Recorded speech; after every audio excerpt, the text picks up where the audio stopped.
Leading your school or library's strategic plan for the first time and learning to ride a bike are remarkably similar experiences.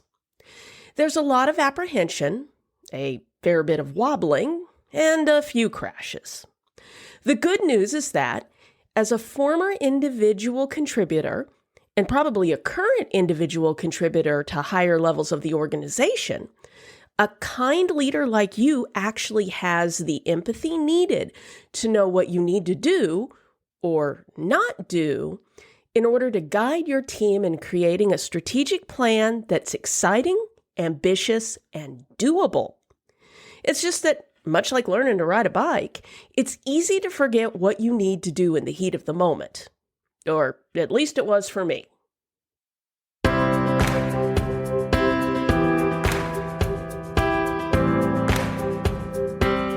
Welcome to the Kind Leadership Challenge, where I present short, actionable challenges that empower educational leaders like you to build a better world without burning out. I'm Dr. Sarah Clark, founder of the Kind Leadership Guild, where I use my PhD in higher ed leadership and nearly 2 decades of experience in academic libraries to advise a growing community of leaders who are ready to transform their school or library's fear, confusion, and drama into confidence, clarity, and trust. Kind leadership's pretty simple, but it's rarely easy.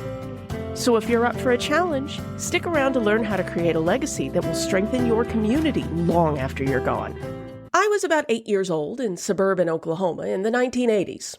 Think Stranger Things, but with fewer monsters and more tornado warnings. And the training wheels were off my bike for good.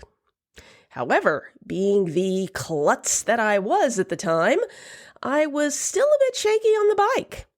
I'd start with speed and confidence, but then I'd get nervous as things began to move faster.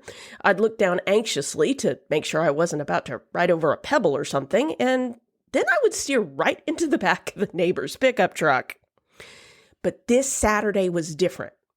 Mom and I were going to take a practice ride to the far side of the neighborhood. I was going to keep my eyes forward all the way. We got to the end of our street, to the next block, and even past my school.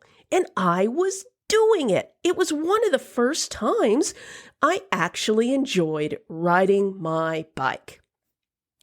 After 10 minutes or so, we'd gotten to the next main road, and so we turned around to head back home. A few moments later, I think I probably hit a patch of, slightly loose asphalt, and I wobbled a tiny bit. Instinctively, I clenched up and looked down to make sure I wasn't going to fall. I didn't even see the pothole 10 feet in front of me until I was sailing over the handlebars towards a face-first landing. I ended up with a black eye, bent glasses, my first stitches that I was old enough to remember, and the lesson I probably really needed in keeping my eyes forward. Yes, even when every instinct was screaming at me to look down so I wouldn't crash. Leading your team through a strategic planning process is like riding a bike. Keep those eyes forward. Because what's your goal? Is it to emerge with a plan that encapsulates the precise, magical vision in your head? Or is it to emerge with a plan that is doable and embraced by your team? If it's the latter, keep those eyes forward so you can see the signals your team is giving you. After all, what makes you committed to an initiative that's been decided by the administrators or board members above you? You know what makes you committed. Don't clench those handlebars. Keep your eyes forward. You care about all of those plans and initiatives to the exact degree that you had a say in them, or at least that you understand the rationale behind them. And if you were able to take part in the development of those plans, or even help lead the planning process, so much the better.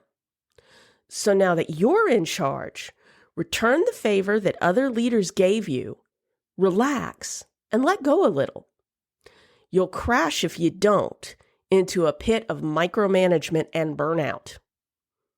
Eyes forward. That's your job.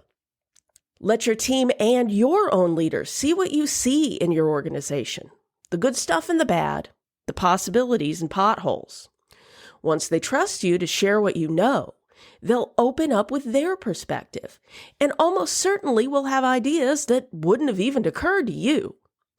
By trusting the process and showing that you trust the process, the door opens to deeper empathy among all of you. And the result is a truly collaborative planning process. All you need to do is loosen up, raise that head, and keep your, well, you know. So, that's your challenge. As we come out of the crazy start of the spring semester and shift into longer-term thinking, are you still focusing 2 feet in front of your tire? Or are you keeping your eyes forward so you can see the road ahead? And how will you stay focused out there when things start getting crazy? I'd love to hear your thoughts. If you want to get notified every time there's a new episode, or have a colleague who might find these challenges useful, head over to kindleadershipchallenge.com to learn more and subscribe to the show via email or your favorite podcast app. Never doubt that day by day, you're building a better world, even if you can't see it yet. So until next time, stay kind now.